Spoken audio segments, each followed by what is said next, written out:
Okay, అంటే నిన్న court తీర్పు వచ్చిన తర్వాత ప్రణయ్ తల్లిదండ్రులందరూ కూడా మిర్యాలగూడలోని ప్రణయ్ సమాధి వద్ద పూలమాలలు వేశారు. అయితే అమృత అక్కడికి వచ్చినటువంటి దాఖలాలు లేవు, నిన్న కోర్టు దగ్గరికి వచ్చినటువంటి దాఖలాలు కూడా లేవు. ఈ నేపథ్యంలోనే కొంతమంది నెటిజన్లు అమృత మీద రకరకాల కమెంట్స్ చేస్తూ ఉన్నారు. సో ఏంటి మేడం దీన్ని? అంటే నేనేమంటానంటే అమృత వస్తే ఒక వివాదం, ఓకే, రాకపోతే ఒక వివాదం. ఎలా అసలు అమృత జీవితాన్ని వీళ్ళందరూ నిర్దేశిస్తారా? నాకు అర్థం కాని ప్రశ్న అదే. ఇప్పుడు అమృత పెళ్లి చేసుకోవడం తప్పు, అమృత తండ్రిని అనడం తప్పు, అమృత ఈరోజు ఇన్ని రోజుల నుంచి ఆ అమ్మాయి కాళ్ళ మీద ఆ అమ్మాయి నిలబడి బతకడం తప్పు. ఇప్పుడు ఈ తీర్పు వస్తే ఈ తీర్పు సమాధి దగ్గరికి వెళ్ళకపోవడం తప్పు, ఎక్కడా మాట్లాడకపోవడం తప్పు, ఇవాళ పేరు మార్చుకోవడం తప్పు. అన్నీ ఇప్పుడు ఈ మొత్తాన్ని అమృత్ చుట్టూ తిప్పుతున్నారు తప్పితే అది ఇది తప్పు కదండి. అమృత్ చుట్టూనే ఎందుకు తిప్పుతారు మీరు? ఒక్కసారి ఇలా కాకుండా మారుతిరావు కూతురికి ఏం కావాలో అల్లుడి చేత ఒక బిజినెస్ పెట్టించి, ఎందుకంటే వారసుడు అతనే కదా, వారసుడు ఇన్ ద సెన్స్ తన కూతురుదే కదా, తన కూతురు మొగుడే కదా, రేపు పుట్టబోయే పిల్లలే కదా వారసులు. నీకు ఇంకొకళ్ళు ఎంచుకునేవాళ్ళు పంచుకునేవాళ్ళు కూడా లేరు కాబట్టి అలాంటప్పుడు అతనితోటి జరిగింది ఏదో జరిగిపోయింది, మీ మీద నాకు కోపం తగ్గింది, సరే మీరు సుఖంగా ఉండటమే కావాల్సింది, నా దగ్గర ఉన్న డబ్బుకి ఇంతకంటే సార్థకత ఏముంది అని ఉంటే గనక అసలు ఇవాళ మనం ఇలా మాట్లాడుకునేవాళ్ళమా? ఎక్కడ ఉండేవాళ్ళు?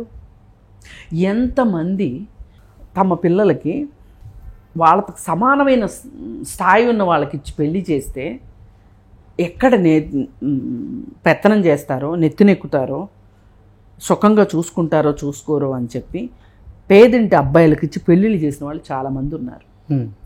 ఒకప్పుడు మీకు తెలుసో లేదో బాగా డబ్బులు ఉన్నవాళ్ళు, ఒక మిడిల్ క్లాస్ అబ్బాయిలు బాగా చదువుకుంటే చాలు పిల్లల్ని ఇచ్చేవాళ్ళు, వాళ్ళే చదివించేవాళ్ళు కూడా. మనం అది సినిమాలో డాక్టర్ చక్రవర్తి సినిమాలో మనం చూడొచ్చు.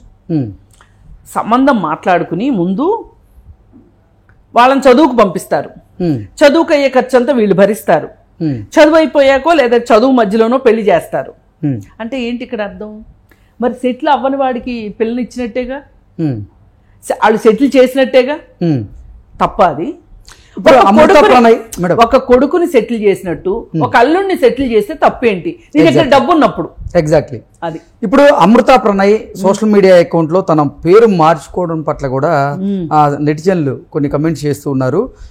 అమృత మరో వివాహం చేసుకోబోతోంది, అందుకే ప్రణయ్ పేరుని తొలగించింది, అమృత వర్షినిగా తన పేరును మార్చుకుంది అనేటువంటి కమెంట్లు చేసేవాళ్ళు కూడా కొంతమంది ఉన్నారు. దీని మీద ఏమంటారు మేడం? నేనేమంటానంటే వీళ్ళు ఎంత వెనకబడి ఉన్నారా అని నాకు బాధగా ఉంది. ఎందుకంటే కందుకూరు వీరేశలింగం గారు పునర్వివాహం గురించి, అంటే ఎవరికైనా సరే రెండో వివాహం చేసుకునేటువంటి హక్కు అయితే ఉంది. అంటే భర్త చనిపోయిన తర్వాత ఒంటరిగా జీవించాలని అయితే ఎక్కడ రాజ్యాంగం చెప్పలేదు, ఏ రాజ్యాంగం చెప్పట్లేదు కదా. అసలు రాజ్యాంగమే అలా చెప్తే గనక రాజ్యాంగాన్ని తప్పు మేము ఎత్తి చూపుతాం, రాజ్యాంగాన్ని తప్పు అంటాం. అసలు రెండో పెళ్లి గురించి మాట్లాడే హక్కు ఎవరిచ్చారు? ఒంటరి మహిళ మరో వివాహం చేసుకోవడంలో తప్పే ఉంది అసలు? అదే మరి, ఒంటరి పురుషుడైతే చేసుకోవచ్చు, దినాలు వెళ్ళిన తెల్లారే పెళ్లిళ్ళు చేసేసుకుంటారు, అత్తగారింట్లో వాళ్ళు ఇచ్చేస్తారు, వెనకున్న పిల్లనిచ్చి పెళ్లి చేసేస్తారు. కానీ స్త్రీ మటుకు చేసుకోకూడదు. ఆ భర్తనే తలుచుకుంటూ, ఆ భర్త గురించి ముక్కు చీదుకుంటూ, ఆ భర్త గురించి ఏడ్చుకుంటూ నా జీవితం ఇలా అయిపోయింది ఏంటి దేవుడా ఇలా చేసావని ఆ దేవుడు ఇంకో మార్గం కూడా చూపించాడేమో చూడాట్లాగా.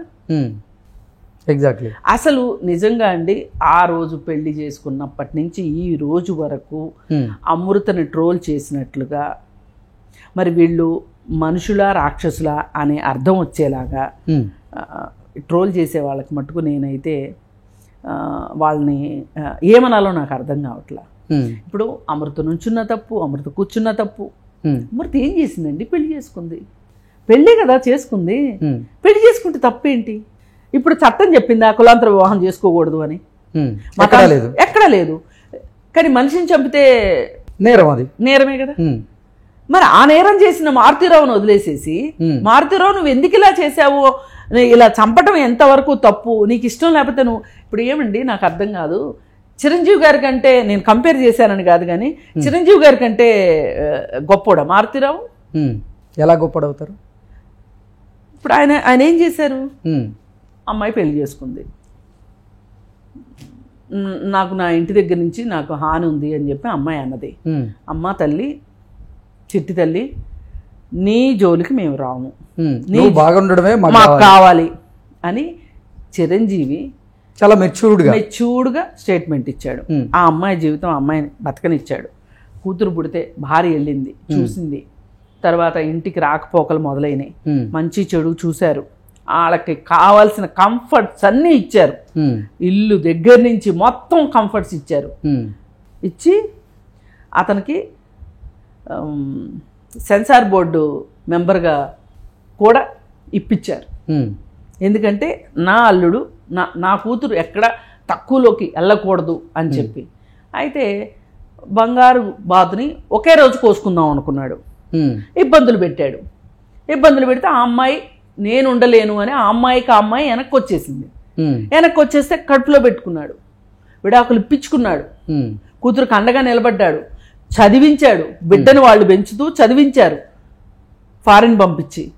తర్వాత మళ్ళీ ఇంకో పెళ్లి చేశారు, అది కూడా ఫెయిల్ అయితే కూడా ఇప్పుడు చక్కగా తండ్రి సహాయ సహకారాలతో బిజినెస్ చేస్తుంది ఆ అమ్మాయి.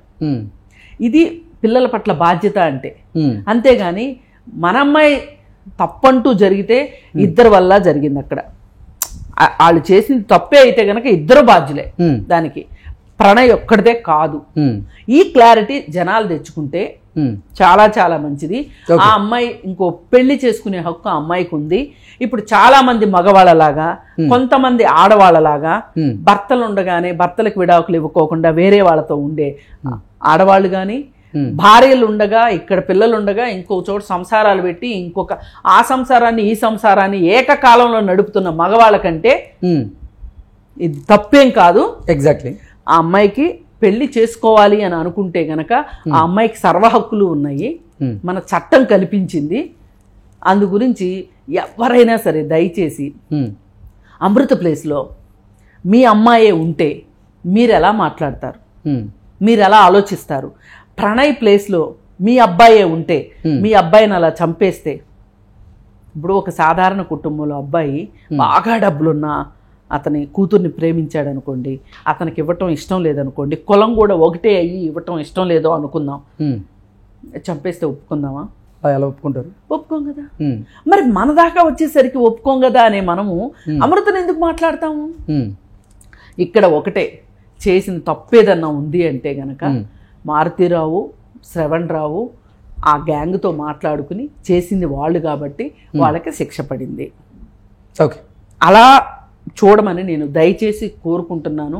ఇది ఖచ్చితంగా పరువు హత్య కాదు, ఇది కులోన్మాద అహంకార హత్య. Okay okay madam, thank you so much. Thank you.